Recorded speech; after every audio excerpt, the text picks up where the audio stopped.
तीन बहनों की लालची भाभी। करिश्मा, रेशमा और मनीषा तीन बहनें हैं। उनका एक भाई भी है, मयंक। मयंक अपनी बहनों को बहुत प्यार करता है, लेकिन मयंक की पत्नी सविता इस मामले में मयंक से बिल्कुल ही अलग है। वो अपनी ननदों का जितना बुरा कर सकती है उतना बुरा करती ही रहती है और अपनी ननदों पर हुक्म भी चलाती है। करिश्मा, करिश्मा, तुमने अभी तक नाश्ता नहीं बनाया? तुम्हारे भैया को ऑफिस जाने में देर हो रही है।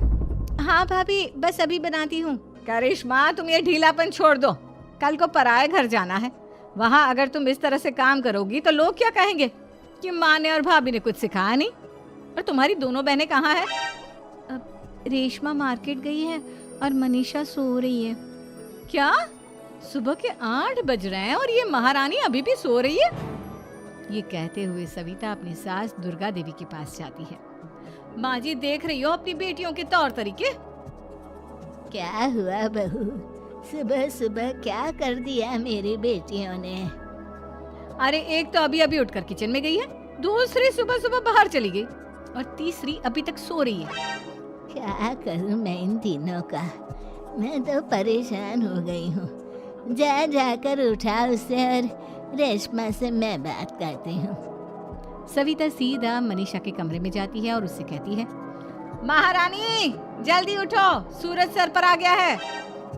भाभी, थोड़ी देर और सोने दो ना, मैं रात को लेट सोई थी।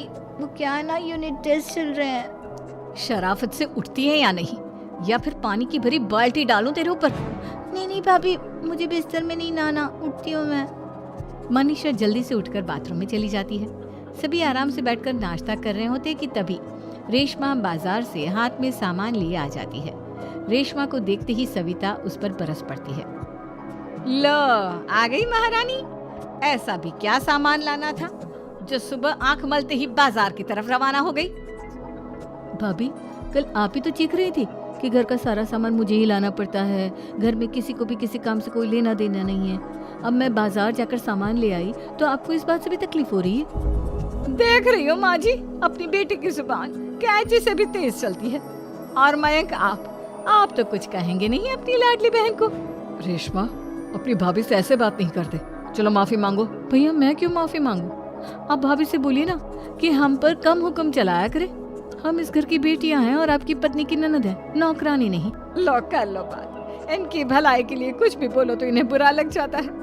इस घर में यही इज्जत है मेरी।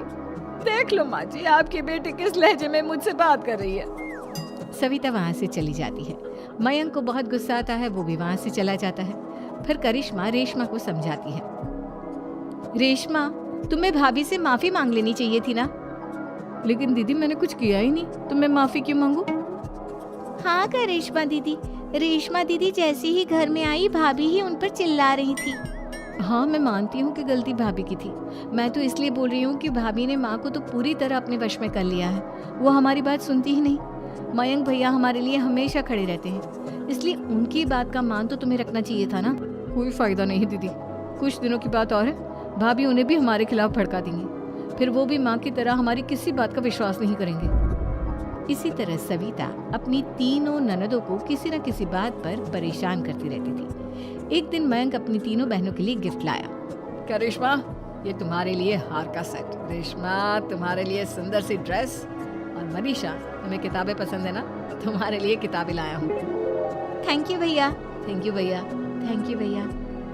करिश्मा, तुम्हारा नेकलेस कितना सुंदर है। ये भैया कहाँ से ले आए होंगे? मैंने भैया को 3 दिन पहले फोन पर ये डिजाइन दिखाया था और आज भैया ये ले आए।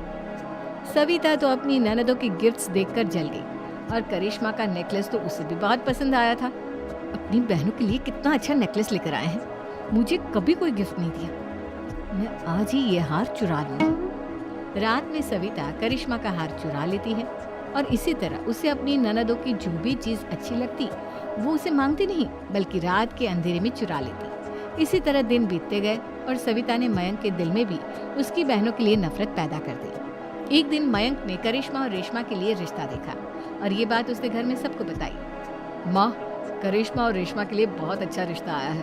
वो लोग कल इन्हें देखने आ रहे हैं। आप और सविता मिलकर सारी तैयारी कर लेना। ये सुनकर करिश्मा और रेशमा खुश हो जाती हैं, लेकिन सविता सोचती है, अगर इन दोनों बहनों की शादी हो गई तो घर और बाहर का काम कौन करेगा? मनीषा तो एक नंबर की कामचोर है, उससे तो किसी बात की उम्मीद लगाना ही बेकार है। मुझे इस शादी को रोकना होगा। अगले दिन सभी लड़के वालों के स्वागत की तैयारी करने में लगे होते हैं। तभी मयंक अपनी बहनों से आकर कहता है, तैयार हो गई तुम दोनों?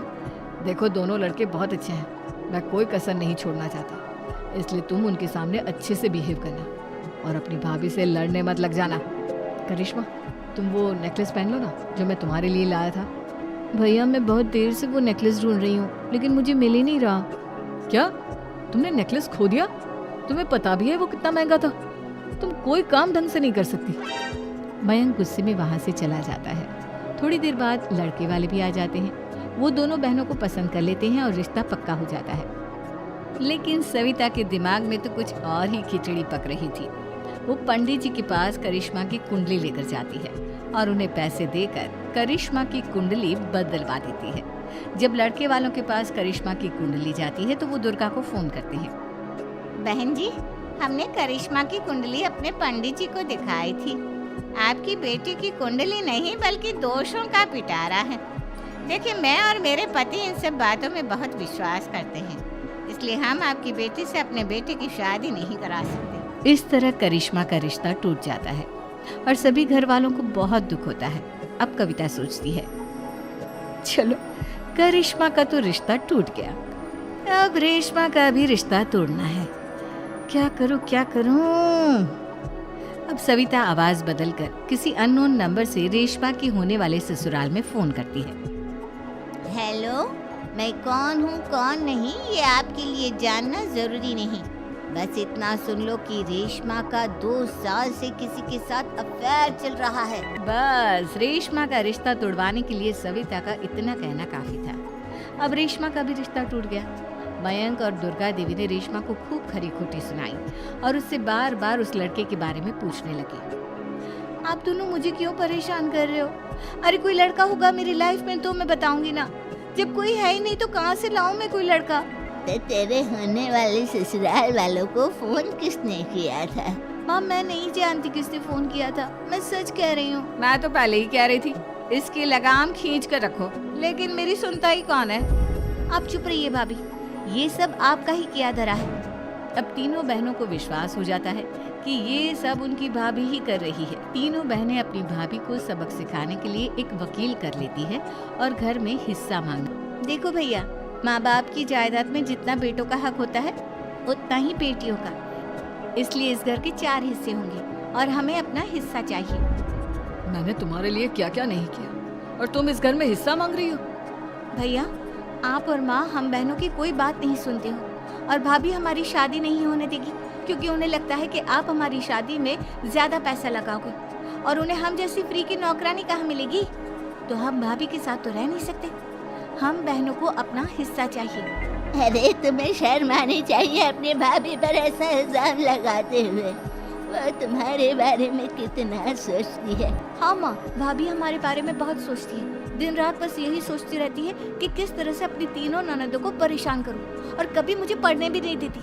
दोनों बहनों का रिश्ता भी तो इन्होंने ही तोड़वाया है और रात में हमारे कमरे में आकर हमारी चीजें भी चुराती हैं। इसी तरह सविता की तीनों ननदें अपनी बात पर अड़ी रही। अब कोर्ट में तारीख भी शुरू हो गई। जब सविता को लगा कि उसकी तीनों ननद इतनी आसानी से नहीं मानने वाली, तो उसने अपने पति और सास को सारी सच्चाई बता दी और अपनी तीनों ननद से माफी मांगी। मयंक और दुर्गा को भी अपनी गलती का एहसास हो गया। अब सविता खुद करिश्मा और रेशमा के लिए अच्छा रिश्ता ढूंढती है और उनकी शादी करवाती है।